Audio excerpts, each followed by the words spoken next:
Hello students, आज की इस वीडियो में हम सीखेंगे problems of stock taking.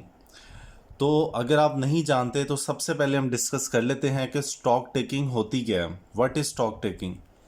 Students, जैसा कि आपने अगर पहले वाली वीडियोस देखी हैं जिसमें हमने इन्वेंट्री दो सिस्टम देखे थे, पीरियोडिक इन्वेंट्री सिस्टम और परपीचुअल इन्वेंट्री सिस्टम। ये दो सिस्टम होते हैं इन्वेंट्री की रिकॉर्डिंग के। पीरियोडिक इन्वेंट्री सिस्टम में सिर्फ एक दफ़ा ईयर एंड पर स्टॉक की काउंटिंग की जाती है, स्टॉक की बुक्स में देखा जाता है कि स्टॉक की वैल्यू कितनी है। और परपेचुअल में आप देखते हैं कि हम स्टोर लेजर कार्ड बनाते हैं जिसमें साथ साथ हम अपने इन्वेंट्री लेजर को अपडेट करते रहते हैं।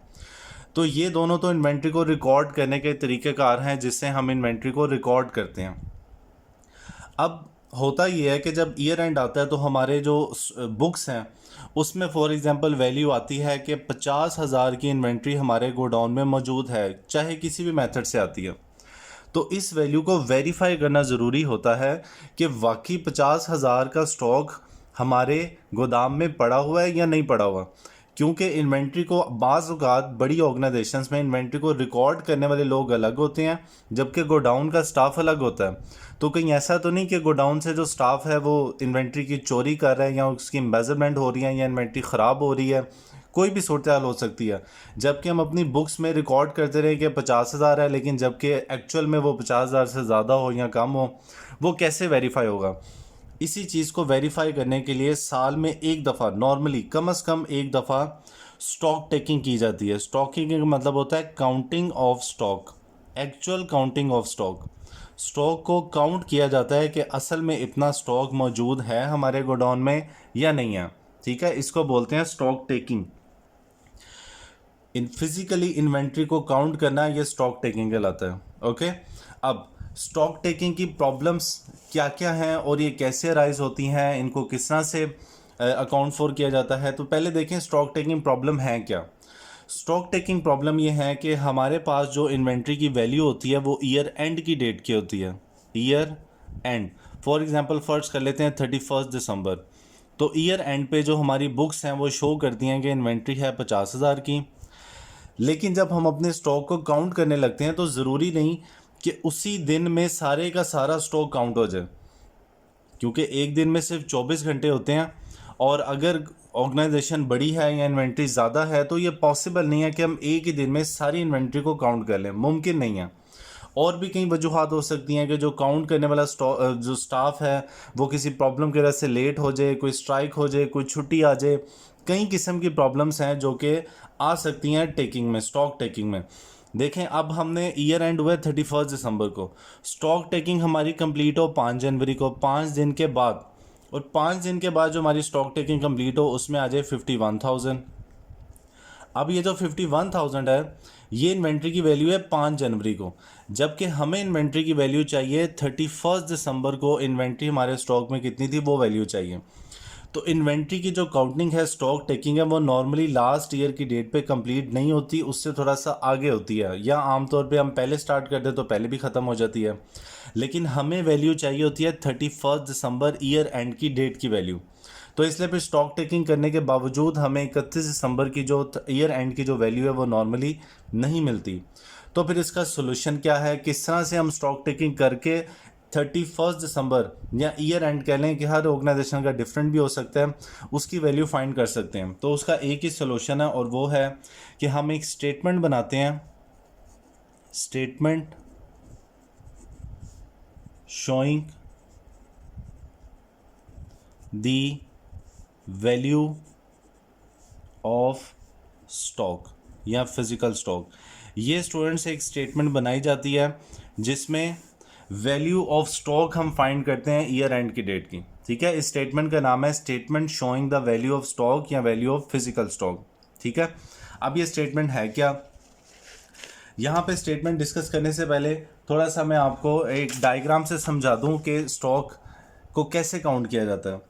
देखिए जी, ये हमारा फाइनेंशियल ईयर चल रहा है और हम फर्ज कर लेते हैं कि हमारा फाइनेंशियल ईयर यहाँ पर एंड हो रहा है 31 दिसंबर।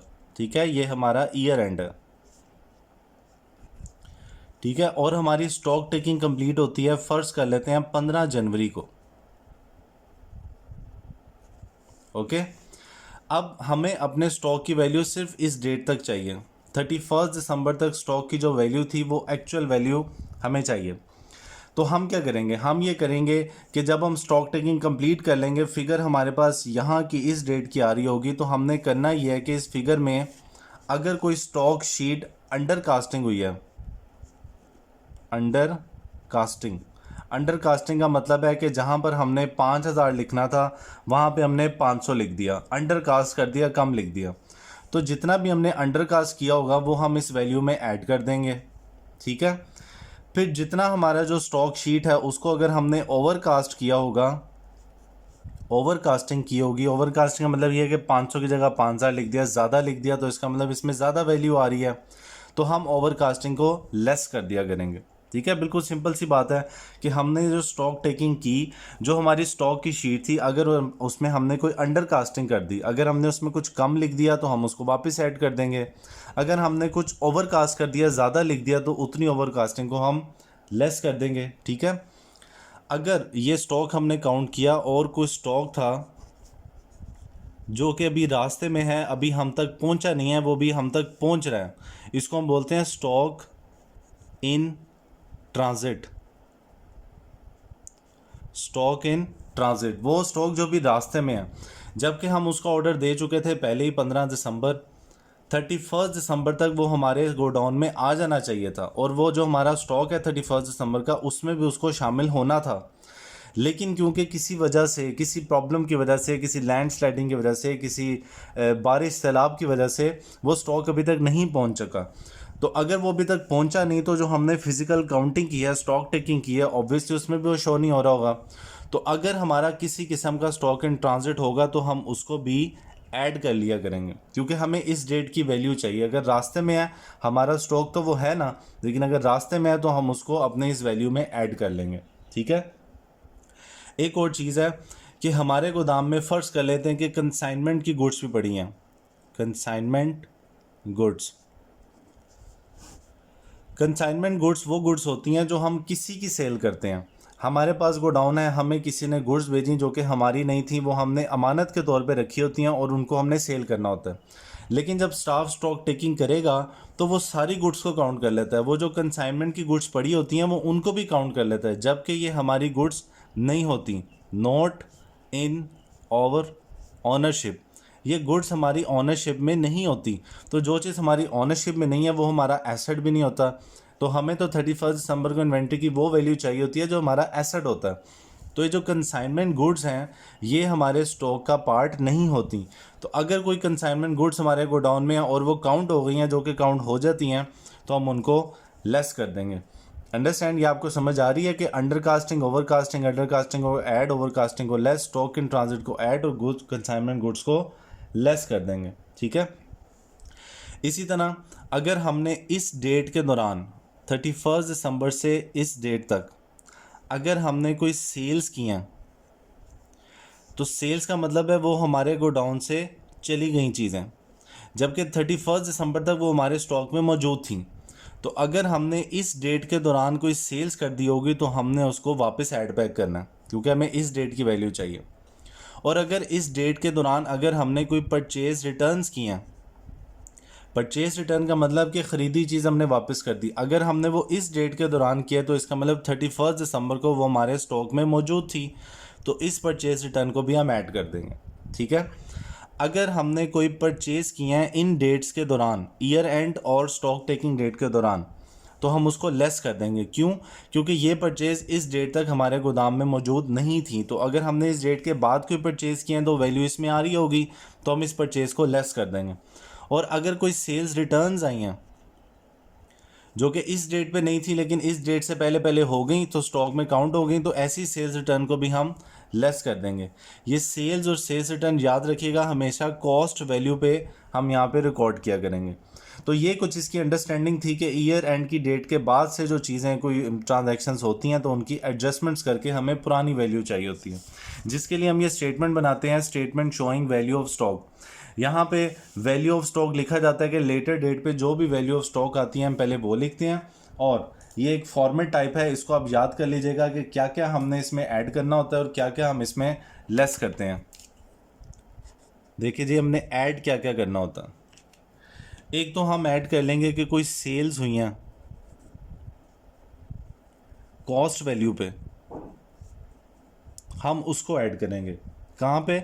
Between the two dates, between two dates, यानी कि वो ईयर एंड और डेट ऑफ स्टॉक टेकिंग के दरमियान जो सेल्स हुई हैं हम उनको ऐड कर लेंगे।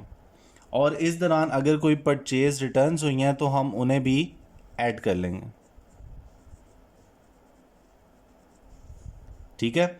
उसके बाद अगर कोई अंडर कास्टिंग है तो उसको भी ऐड कर लेंगे। Under casting in stock sheet, stock sheet की अंडर कास्टिंग ऐड कर लेंगे। अगर कोई गुड्स इन ट्रांजिट है तो उसे भी ऐड कर लेंगे। ठीक है, ये 4 चीज़ें हम नॉर्मली इसमें ऐड किया करते हैं। सेल्स को between the two dates, purchase return, under casting और गुड्स इन ट्रांजिट। और फिर हम लेस किस किस वैल्यू को करेंगे? लेस करेंगे अगर कोई परचेज हुई हैं, परचेजेस हुई हैं अगर बिटवीन द टू डेट्स, इन्हीं 2 डेट्स के दरमियान अगर कोई परचेज हुई है तो उसको लेस कर देंगे। ठीक है। और अगर कोई सेल्स रिटर्न्स हुई हैं इन्हीं 2 डेट्स के दरमियान तो उसको भी लेस कर देंगे। और ये सेल्स रिटर्न भी कॉस्ट वैल्यू पे हमने लिखना है, सेल वैल्यू पे नहीं लिखना। अगर कोई ओवर कास्टिंग होगी तो हम उसको भी लेस कर देंगे।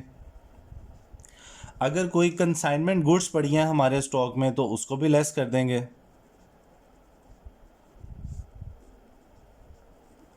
और अगर कोई गुड्स जो कि हम सेल कर चुके हैं लेकिन बायर ने हमें कहा है कि आप अभी अपने पास रखें, मैं बाद में आपसे ले जाऊंगा, तो अगर वो 15 January for example stock taking date तक अपने गुड्स नहीं लेके जाता तो ऑब्वियसली वो भी काउंटिंग में आ जाएंगी। तो ऐसी गुड्स को भी लेस कर देंगे। Goods of buyer remains in stock. Buyer इसलिए लिखा है ताकि कंफर्म हो जाए कि ये सेल हो चुकी, वो सेल जो हो चुकी, बायर से रिलेटेड हो चुकी गुड्स, अब वो हमारी नहीं है लेकिन वो पड़ी नहीं है हमारे गोदाम में किसी भी वजह से, तो ऐसी गुड्स को भी हम लेस कर देंगे। तो ये 4 चीज़ें ऐड हो रही हैं, 5 चीज़ें लेस हो रही हैं। आने वाली वीडियोस में इसी स्टॉक टेकिंग की प्रॉब्लम्स पे 6 से 7 एग्जांपल्स 1 बाय 1 आपको करके दिखाएंगे।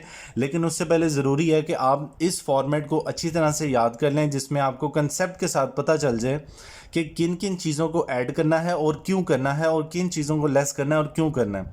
इसको थ्योरेटिकली समझना बहुत ज़रूरी है ताकि आप मुख्तलिफ़ तरह की प्रॉब्लम्स जो आपको आगे एग्जाम्पल्स में हम सॉल्व भी करेंगे आपको वो समझ आ सकें। ओके।